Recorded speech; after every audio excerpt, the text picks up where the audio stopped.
2, 1, go. Play ball. Hakuna Matata. Hey, what's your favorite sport nowadays? Do I look like a sporty girl to you? Yeah, you could be. Really? Yeah. My favorite sport watching now is the Blue Jays. Oh, you're talking baseball. about watching sports. Oh, I thought. No, but you're I thought you were all of a sudden getting interested in participating in a sport. Is kayaking a sport? No. That is wrong. It is in the Olympics. Okay, well, Is it in the Summer Olympics? I assure you that my kayaking is not a sport. I am a leisure kayaker. You're on a flotation device. Nobody in the Olympics has their feet on top of the kayak and are laying back basking in the sun. No, those guys are intense. They have paddles. They're going down a rapid and they're going through it's like a slalom course. Have you seen them? If that happened, and then they do a barrel roll. I want to see you do a barrel roll. If that happened to me, that I encountered rapids, it wouldn't be good. But you got a new pump. Your friend sent you on Amazon Day. A tiny pump. It's tiny. Actually, she bought it. She forgot that it was Amazon Day, and she bought it the day before.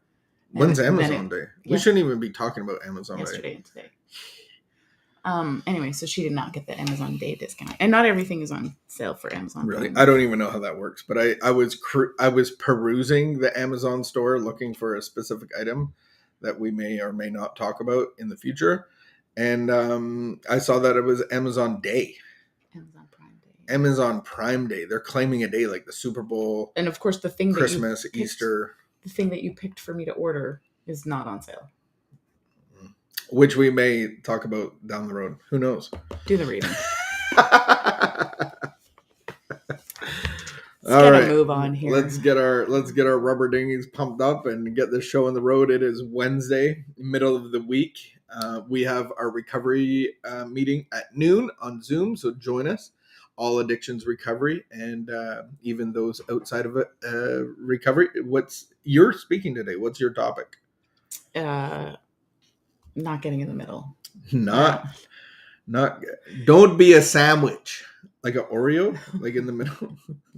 I want to be the icing. Do you? Do you want to be the icing? No, I want to be the chubby kid eating the Oreo. All right, here we go. June 13th.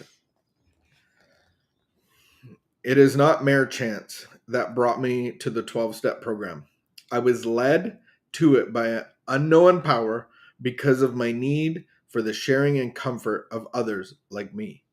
To express my gratitude for this gift, I will assume certain responsibilities. Number 1, to study and use the 12-step ideas and spiritual principles, not only for myself, but for the benefit of my friends in the group and throughout this world. Number 2, to be concerned about their difficulties and to try to help them solve their problems spiritually. I'm glad they added that. Number 3, not to take up the group's time talking about my problems, but to try to make everything I say reflect a 12-step teaching which will have meaning for those that hear me. Today's reminder: attending a good 12-step meeting is a satisfying experience. Its purpose is far more than just an evening out.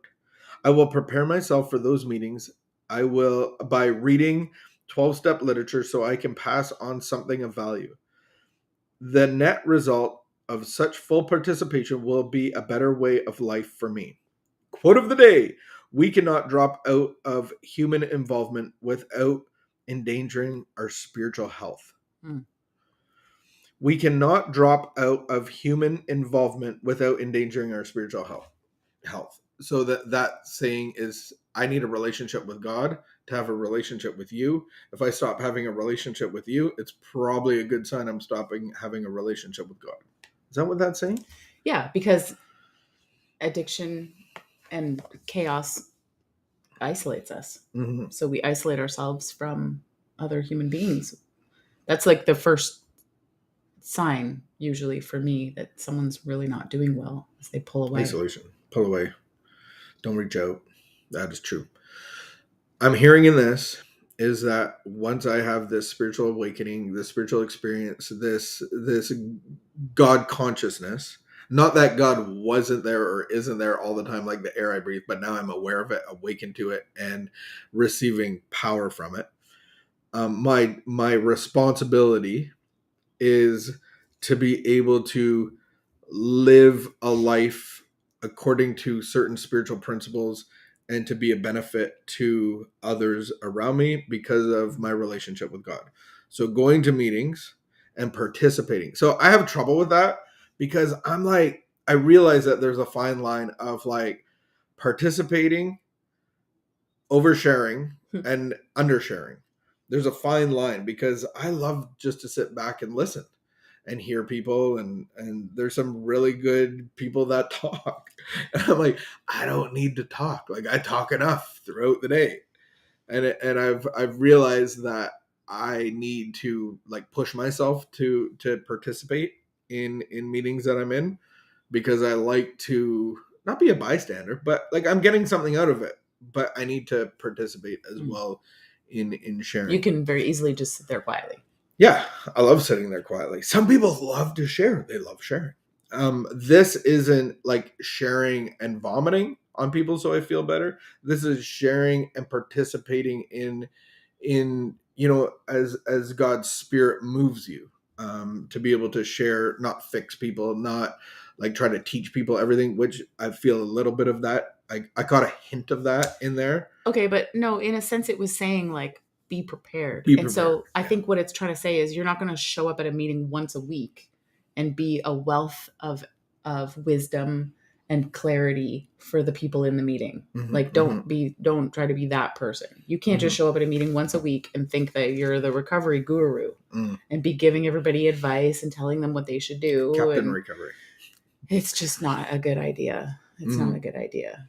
But sharing my revelations that God's given me. And right. So if I am, if I'm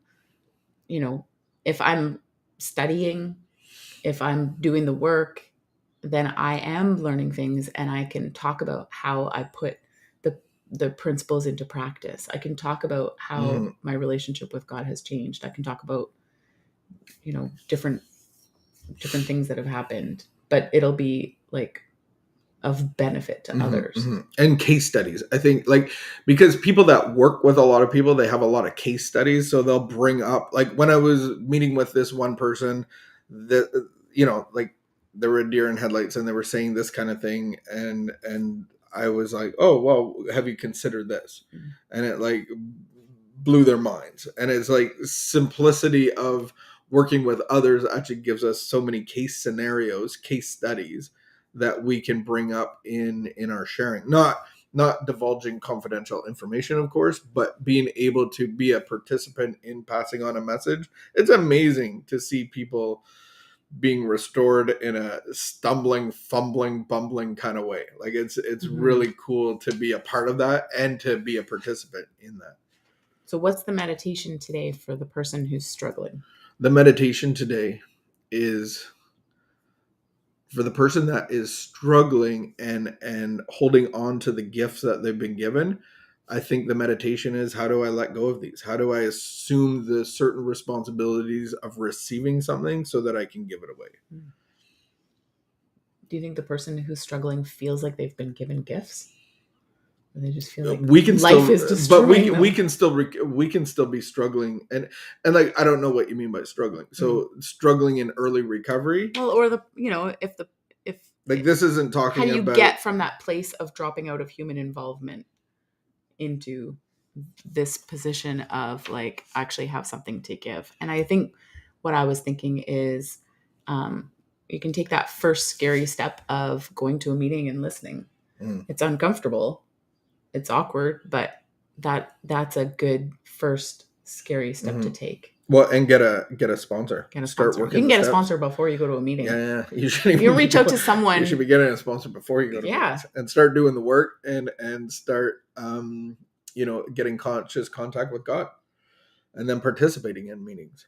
So yeah, I think the people that are in early recovery that are struggling with saying, well, I don't have enough recovery, I'm not ready. It's like, if you're 3 weeks, 3 months in, if you're going through inventory, man, you're ready. Like, just start participating and sharing, and You have something to pass you on. have something to offer, and start studying, start practicing the spiritual principles, which will solve all of our problems. Start doing it. Let's do it. Let's go. See you at noon. Keep the peace, be of good behavior, and all that fun stuff. It's Wednesday, so Wednesday. 12 o'clock Woo! on Zoom. On Zoom.